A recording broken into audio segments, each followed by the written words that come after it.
Agatha Raisin by M.C. Beaton. Dramatised for radio by David Semple. Starring Penelope Keith as Agatha. Episode 1. The Curious Curate.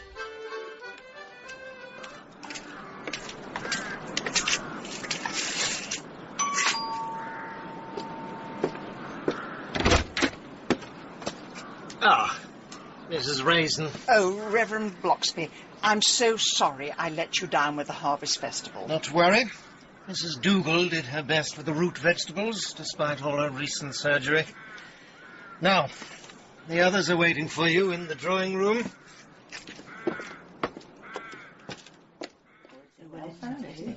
So exciting. Mrs. Wendell, I couldn't trouble you to pass round the cream horns, could I? I'll do my best, Mrs. Bloxby, but I do have tennis elbow and I'm lactose intolerant. Hello, everyone. Oh, hello. Mrs. Bloxby. Yes. I've just been confessing my sins to your husband. Oh, no wonder you're so late. No, it hasn't started yet. Mrs. Wendell, could you squeeze up and make room for Mrs. Raisin? I'll try, but my left leg is playing up. I think it's deep vein thrombosis. Thank you. Right, everyone, it's nearly time. Where's the remote control? Yes, there. Oh, it's so exciting, our little village on the television. Yes, Mrs. Vicarelli. It's just a pity about the circumstances. I expect it's all a bit old hat to you, Mrs. Raisin. You must have been on television before with all your years in public relations. Once or twice, but I gave it up when television became cheap. Shush! It's starting. And in tonight's Crime Time UK, we're off to Carsely, the perfect postcard village. But look up close, and it's not such a pretty picture. We spoke to the Vicar of Carsely, the Reverend Alf Bloxby. Well, this has always been a very peaceful place. Of course, it's less so now with all the incomers coming in, which is why a curate was appointed to assist me with my duties. Tristan Delon, 23 years old when he moved to Carsely, and was murdered. Oh, dear, poor little poppet. Such a sad loss. At 3 a.m. on Friday the 13th of September, Tristan Delon was stabbed in the heart with an antique letter opener. At the time, he was checking parish donations when someone came into the room and disturbed him. He was a very conscientious young man, which is why he was working so late. We found him here lying in a sea of money, but not a penny was taken. Your husband looks so nice on the television. Yes, it totally gets rid of his crow's feet. Oh, dear, it's me. Oh, Tristan was so popular. He was standing room only when he took a service. In fact, I think Alf was a little bit jealous of... Well, I don't mean that he was... And did you hear anything on the night of the attack? No, but I do sleep with earplugs. Alf has a tendency to snore. And besides, you often hear groups of men in the churchyard. I think they must be badger watching or something. I'm sure it's all perfectly innocent. Oh, look who it is now. He was so charismatic. I mean, whether he was raising money for the church roof or famine relief, he knew how to charm people into giving everything they could. And he was a breath of fresh air in the pulpit. I mean, compared to some of the sermons we're used to. Mrs. Raisin! No. I didn't mean your husband. I was thinking of other churches. Oh, do be quiet. It's James Lacey. Well, on the night in question, I was driving home from a regimental dinner, and I happened to go by the churchyard about 2 a.m. And I thought I saw someone lurking behind this rather fine 18th century obelisk. I wondered if I should go and investigate. Then thought the better of it.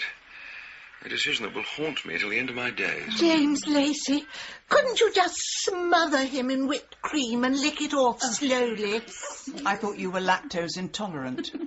I'm now crossing the churchyard to the house where Tristan lived with his landlady, Maria Beccarelli. Oh, Mrs. Beccarelli. He was a good boy. He was a kind boy.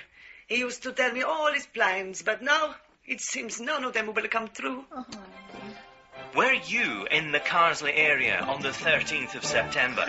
Perhaps you were in the woods, badger watching. Please phone Crime Time on... Oh, dear. I do hope they get some calls. They will, Mrs. Bloxby. Everyone who's ever heard of Carsely will ring up. They ignore all the police signs and the calls for witnesses, but as soon as it's on the telly, they suddenly remember they saw something.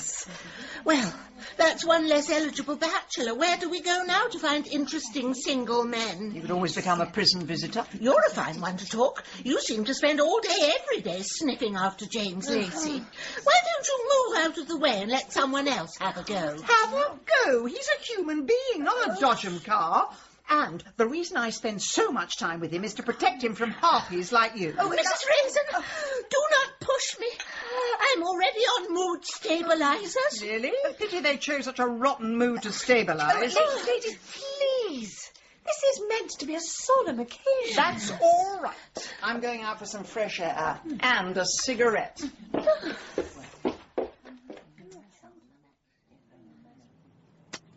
Are you still smoking? I thought you'd given up. I can't afford to. It's the one thing that's keeping me healthy. I'm not sure that I follow. Well, now that it's banned in every public place, I'm constantly running in and out of restaurants. I've never had so much fresh air and exercise. Mrs. Wendell's remarks about James, they rather touched a raw nerve, didn't they? Mrs. Bloxby, do your eyes ever get tired from seeing into people's souls? Oh, I don't have to squint too hard to see into yours, Mrs. Raisin. But I thought you and James were getting on so well. Of course, the one thing that might bring you closer together is this murder investigation. Mrs. Bloxby, you usually tell me to leave that to the police. Oh, well, perhaps you should, but the police don't seem to be getting very far, and I admit, if it were cleared up, my life would be a lot easier. Why's that? Well, I don't think anyone really believes that Alf did something terrible to Tristan, but people do gossip. And Alf has become so grumpy because of it. It's as though he's a different person. If they could only find out who did this, I could feel as though I was getting my husband back.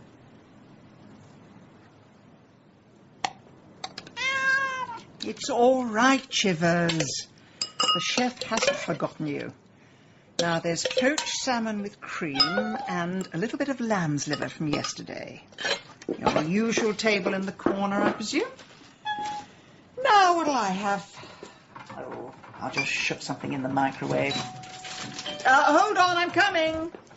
Mind, please, Chivers. Oh, there, Agatha. Phil, come in. Don't mind if I do. It's a bit nippy out there. Well, I'm honoured. I thought you'd be up to your eyeballs with the investigation. TV appeal hasn't done much. Though James Lacey has received several proposals on marriage.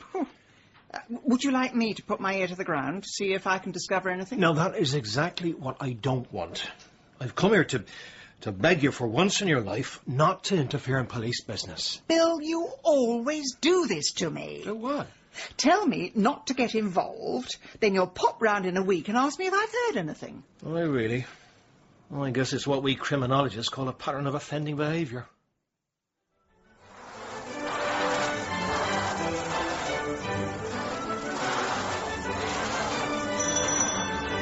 Hold on. I'm coming. James, are you busy? No, Agatha, I was standing here waiting for you. The Hoover in my hand is just a prop. Are you doing housework? I thought you did it last week. Well, you know, to keep a place in apple pie order, you have to do it at least once a millennium. Oh, do come in. And please tread some mud into the carpet. It's about the murder investigation. Oh, yeah. Terrible business. I've just been watching the news. Bill Wong says we're not to get involved. Sound advice. Well done, Bill. So we're getting involved. What? Sometimes when a policeman says no, he really means yes. Remind me never to get into a car with you. Sometimes a red light really means go. He must know there's something going on, but he doesn't want us to get hurt. Because I'm told being stabbed with a paper knife hurts quite a lot. Now, look, why don't we leave this whole business to the police? May as well get some value for our council tax. And I can get on with writing my book, and you can get on with your, with your cat. Thank you so much for that, James. Though, I suppose you have a point. Maybe I'm just doing this because I'm bored. I didn't say that. The thing is, Tristan used to give us all so many things to do. When he was alive, he was always organising fundraising and charity events.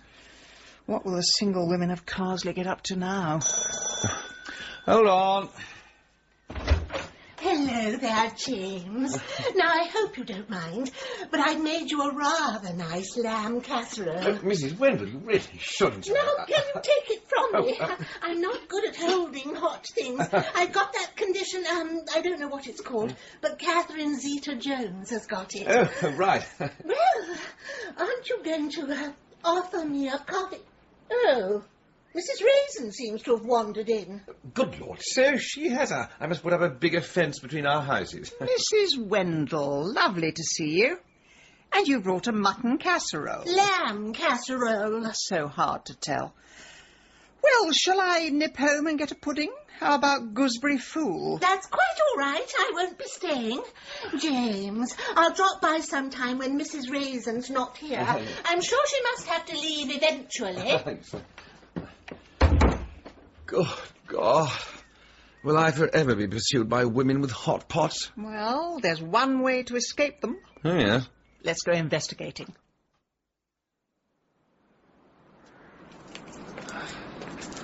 You know, there's nothing quite so peaceful as an English churchyard.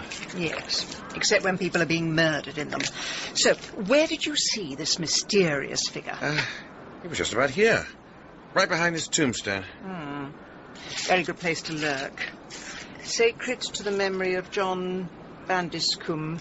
In death do our dreams become smoke. Oh, that reminds me, must have a ciggy. Those anti-smoking campaigns are worth every penny. Well, you get a very clear view of the house where Tristan was staying, the vicarage. But I want to know why he got out of his bed in the middle of the night to go and check donations. Well, perhaps he was a light sleeper. Or perhaps he was helping himself to church funds. No, not Tristan. Surely not. No, of course not.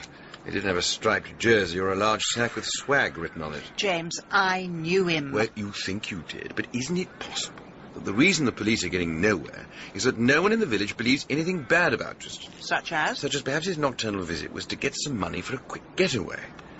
But whatever he was trying to get away from, somehow caught up with him. No, I still don't believe that. Agatha, do you mind not stubbing your cigarette on somebody's headstone? Well, you know what they say. Ashes to ashes. Oh, hello, Mrs. Raisin. Oh, Mr. Lacey. Fancy seeing you two. We were wondering if we could have a word with you. Of course. Let's go home and put the kettle on. Have you been doing your rounds, Mrs. Bloxby? This parish does keep you busy. Oh, well, to tell you the truth, I just came out for some fresh air.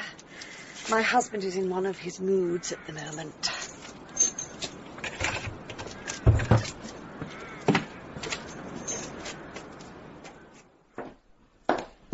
Thank goodness you're here, Margaret. I've just seen that dreadful woman having a cigarette in the churchyard. That dreadful woman's now having a cigarette in your living room. Oh, sorry. No, I didn't mean you. No, there's a Romany woman keeps calling round with lucky white heather. You should buy some. Right now you need all the luck you can get. Oh, dear. I do apologise for my husband. We really want to talk about Tristan. Oh, yes? We have a theory, and it is just a theory, that Tristan might have occasionally taken things that didn't belong to him. I see. So the cat's out of the bag, then, is it? Oh, there's a cat in a bag, is there? Well, yes, there's a bag, at least. My rather shabby handbag. You see, whenever Tristan had come round to visit, I'd often noticed there was money missing from my purse afterwards. Not huge amounts, £1 here, £1 there, but... Well, Alf and I aren't very well off, so we do tend to notice that sort of thing. But, Mrs. Bloxby, why would he go to all the risk of exposure for the price of a Scotch egg? Oh, you tell me, Mrs. Raisin. At the time, I thought I was imagining things, but now I wonder, did we have a very damaged person living amongst us?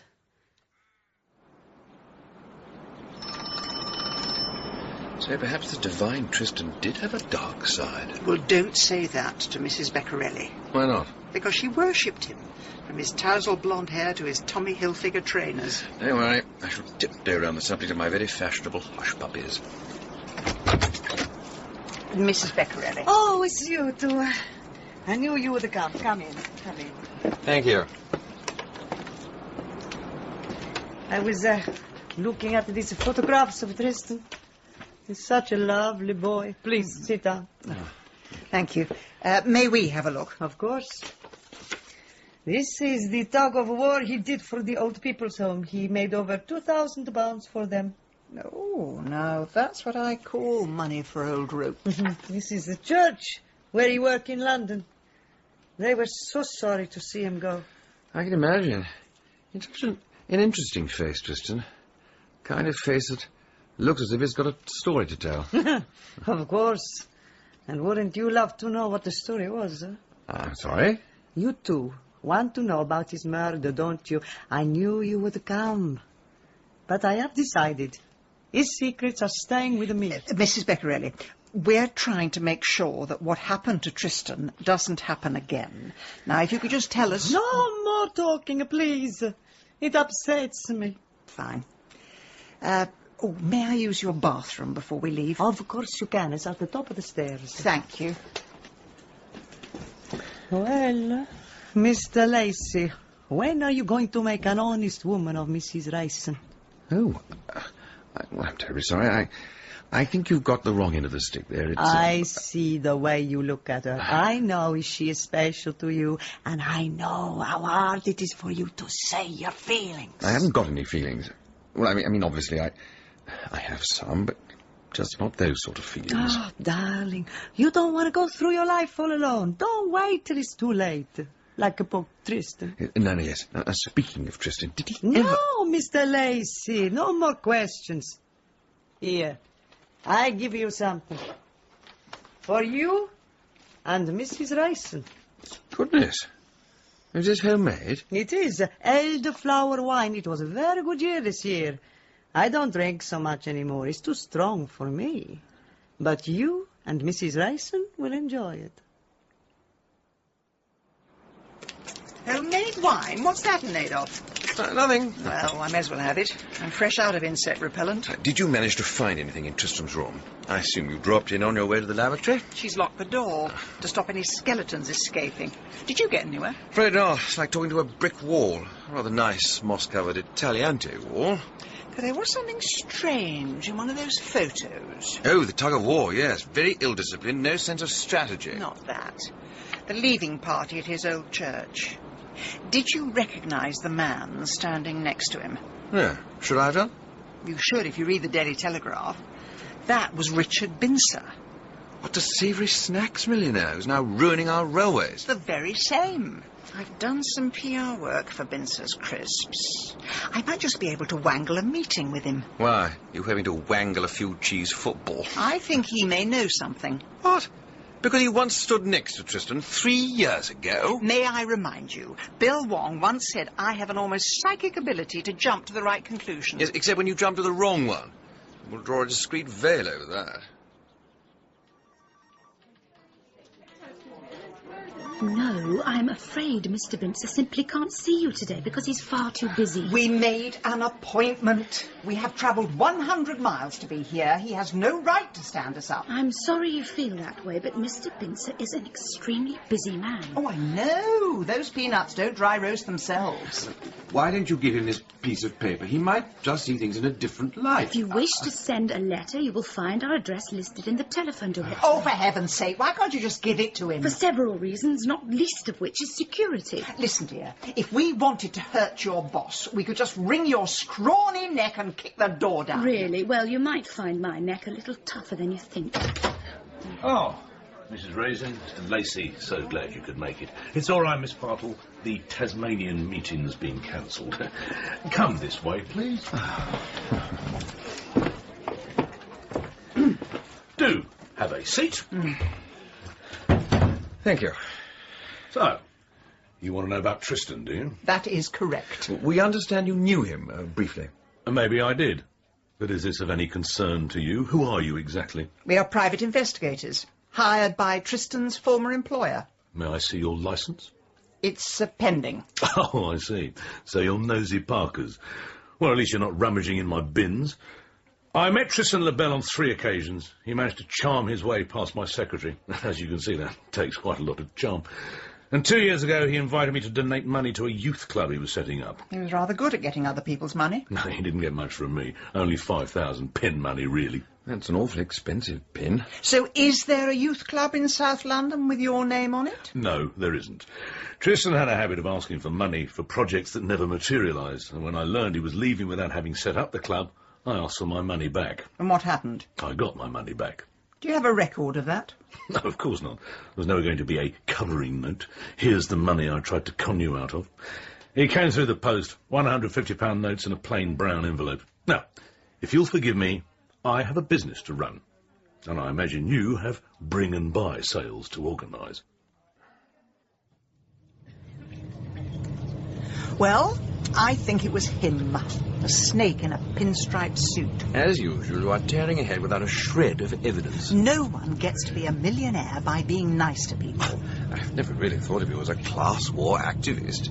And when you get back to your £500,000 cottage, will you be heating up the tin bath in front of the fire tonight? I earned every penny of my money fair and square, but I bet you can't say the same for Richard Bincer. Let's try and dig some dirt on him. Some of us have other things to do. It's just finishing off our books. Oh, you're not still wittering on about that, are you? Admit it. It's never going to be written. Agatha, my book is almost complete. Which is just as well as it's going to be published next year. Why didn't you tell me you'd found a publisher? I started to tell you a while ago, and you somehow changed the subject to speed cameras, congestion charging, and things you'd like to do to traffic wardens. But I should have been the first to know. I can organise a launch party.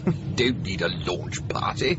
It's a book about the Peninsular War. It'll sell 200 copies to colonels in Tunbridge Wells. Well, if you're going to think small, I could get the press and a sprinkling of celebrities. Ooh. I don't know. The cast of Dad's Army? Wrong war, wrong century, and most of them are dead. I do wish people would turn off their phones on the train. That'll be your phone, Agatha. Oh. Hello? Like anything from the buffet, sir? When did that happen? Well, I never say no to a muffin. Yes, of course. Do you like anything else for that, sir? For how long? No, thanks. That'll be 125. We'll be there in half an hour. Here you are. Thank you, sir. That was Mrs. Bloxby. Mrs. Beccarelli has gone missing. Last seen mushroom picking in the woods. So, I'm going to organise a search party. Which celebrities are you going to have at your search party, Lulu?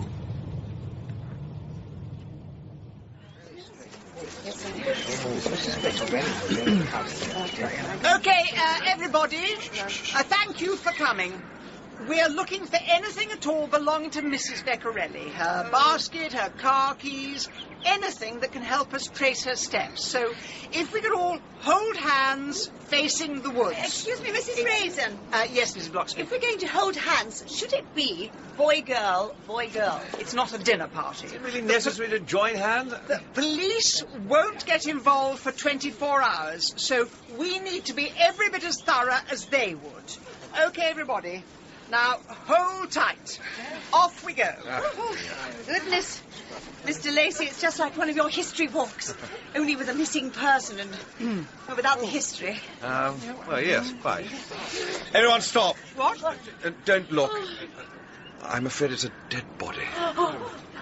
How do you know? The feet sticking out of the ground are a bit of a giveaway.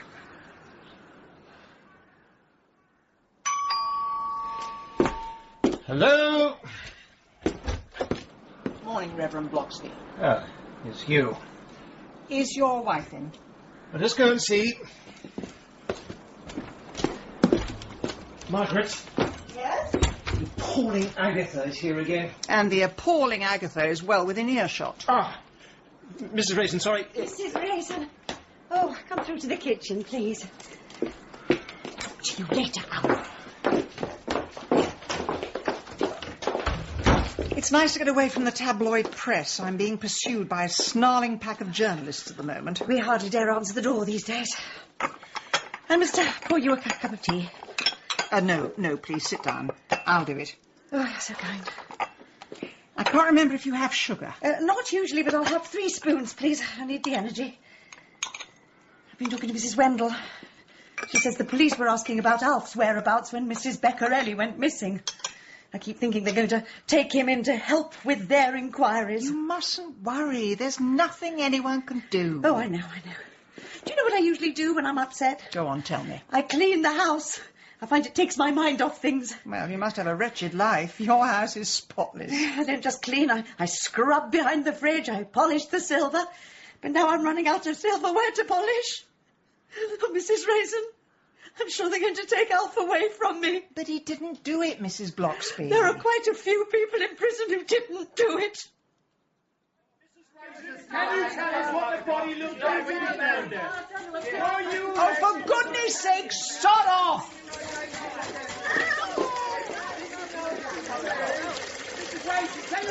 Out of the way, Chivers. I have a bucket of something for the next reptile who rings the doorbell.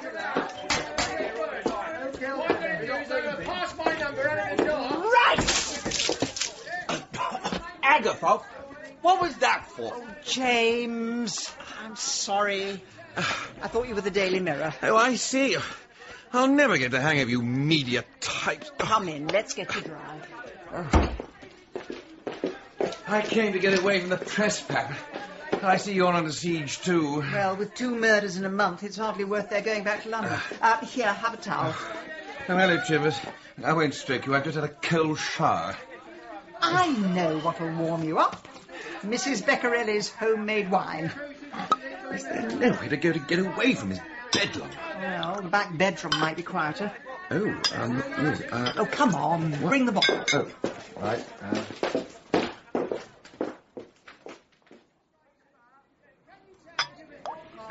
This really is rather good, you know.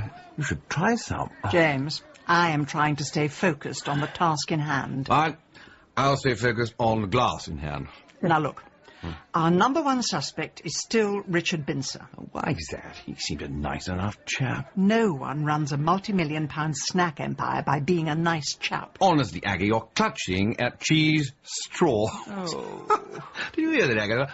I made a joke. I did hear, yes. Why didn't you laugh? Because I didn't want to intrude upon your private grief. Well, what are we going to do then? Rub our faces in boot polish and break into Bincer's office? He'll have closed-circuit TV cameras. It'd be like an episode of the black and white minstrel show. I remember that. I'd walk 1,000,000 miles for one of your smiles, Aggie. You kissed me. Yeah. I'm terribly sorry. Slip of the tongue. There's no need to apologise. Right, well, I must take off my clothes. I must go and put on dry clothes. James, where are you off to? Sorry, I do need a change of outfit, and I don't think any of yours will suit me. Sorry, Chivers. Did you see that, Chivers? Well, quite a busy month it's becoming. 2 murders and a drunken kiss.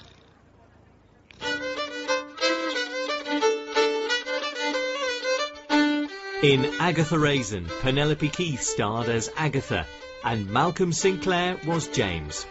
Richard Bincer was played by Nikki Henson, Mrs. Bloxby by Liza Sadovy, and D.C. Wong by Stephen Hogan, with Tina Gray as Mrs. Wendell and Ella Smith as Miss Partle.